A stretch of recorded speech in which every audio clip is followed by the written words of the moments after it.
सबको हदीस मालूम है कि 3 दिन से ज्यादा किसी मुसलमान से ताल्लुक तोड़ना जायज नहीं है, मगर नस्ल दर नस्ल हमारे यहां दुश्मनी चलती है। बाप मर गया, बच्चों को वसीयत करके जाता, खबरदार फलाने से बात मत करना। और बच्चे भी बड़े होशियार होते हैं, अब्बा की वसीयत है, हम रिश्ता नहीं रखेंगे, हम शादी में नहीं जाएंगे, हम मरनी में नहीं जाएंगे, हम सुख में नहीं जाएंगे, हम दुख में नहीं जाएंगे। सहाबे किराम ऐसे नहीं थे मेरे भाई, उनका इख्तिलाफ भी हमारे लिए नमूना है मेरे भाई। मैं एक मिसाल आपको देता हूं। हजरत अली के बीच में हजरत मुआविया के बीच में इख्तिलाफ हुआ, और इख्तिलाफ बहुत बड़ा हुआ, जंग की शक्ल में हुआ, जंग हुई दोनों तरफ से। उसी दौर में, जिस दौर में जंग हो रही थी, रूम के बादशाह ने हजरत मुआविया को खत लिखा। उस जमाने में जैसे आज दुनिया की बड़ी बड़ी ताकतें हैं, फलस्तीन में मुसलमान मर रहा है, दुनिया की बड़ी बड़ी ताकतें उस आग में और उसको और भड़का रही हैं। मुसलमान का खून बहे और हमारा हथियार बिके, ये उनकी साजिश है। उस जमाने में सुपर पावर 2 ताकतें थी, एक रोमन एम्पायर, एक पर्शियन एम्पायर।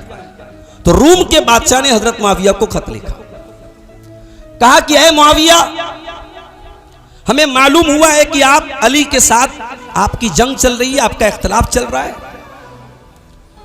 अगर आप इशारा कर दें तो हम आपका सपोर्ट करने को तैयार हैं, हम आपका सपोर्ट करेंगे, आपका साथ देंगे, और हम दोनों मिल करके अली का मुकाबला करते हैं, अली के खिलाफ जंग करते हैं।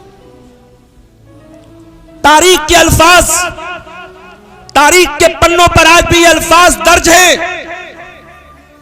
हजरत मुआविया हजरत अली के मुखालिफ हैं, जंग चल रही है, इख्तिलाफ चल रहा है, मगर रूम के बादशाह के खत के जवाब में उन्होंने क्या लिखा? कहा है, रूम के कुत्ते कान खोल करके सुन ले, यकीनन मेरा अली बिन अबी तालिब के साथ इख्तिलाफ चल रहा है, जंगें हो रही हैं, मगर ये हमारा इंटरनल मैटर, हमारा अंदरूनी मामला है। ऐ रूम के कुत्ते, अगर तूने इस्लामी सरहदों की तरफ नजर उठाने की भी जुर्रत की, अली की फौज तुझसे मुकाबला करने के लिए जाएगी, और अली की फौज में सबसे पहली सफ में मुआविया खड़ा होगा।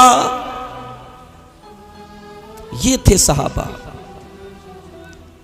किसी तीसरे को हमारे इख्तिलाफ की बुनियाद पर, इस्लाम पर ज़र्ब लगाने की इजाजत नहीं। हजरत अली हजरत मुआविया की जंग हो रही है, हजरत अली रज़ी अल्लाह ताला अन्हु फजर की नमाज पढ़ा रहे हैं, एक जालिम ने, एक मलून ने उनको शहीद कर दिया। हजरत अली शहीद हो गए, उनके बेटे सैयदना हजरत हसन रज़ी अल्लाह ताला अन्हु को मुसलमानों ने अपना खलीफा बनाया। हजरत हसन के साथियों ने कहा कि आपके वालिद, आपके बाप हजरत अली जंग कर रहे थे हजरत मुआविया से, और उसी हालत में उनका इंतकाल हो गया। अब ये काम आपको करना है, जंग के लिए फौज को तैयार किया जाए, जंग के लिए आगे बढ़ा जाए।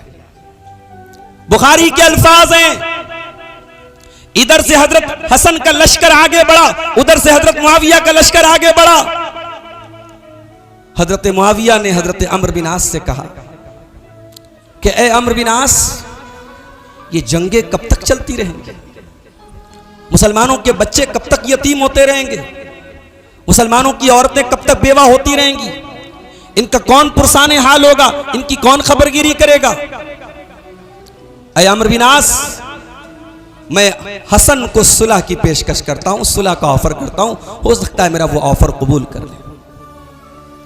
हजरत अमीर मुआविया रज़ी अल्लाह ताला अन्हु ने हजरत हसन को सुलहनामा भेजा। हजरत हसन ने फौरन एक्सेप्ट कर लिया। ये नहीं कहा कि मेरे वालिद तो आपसे जंग करते थे, मैं भी जंग करूंगा। ये सहाबा थे मेरे भाई, ये नबी के तरबियत याफ्ता थे। जंग, जब तक जंग हो रही थी, जंग हुई, अब सुलह का ऑफर आया, हजरत हसन ने सुलह कबूल की, और यहीं पर प्यारे नबी सल्लल्लाहु अलैहि वसल्लम की वो पेशिनगोई पूरी हुई। बुखारी और मुस्लिम की रिवायत है, अल्लाह के प्यारे नबी ने, हजरत हसन बहुत छोटे थे, 5-6 साल के बच्चे थे, उनका हाथ पकड़ के मस्जिद में कहा था, मेरा ये बच्चा सरदार होगा, और मेरे इस बच्चे के जरिए अल्लाह ताला मुसलमानों की 2 बड़ी जमातों में सुलह करें।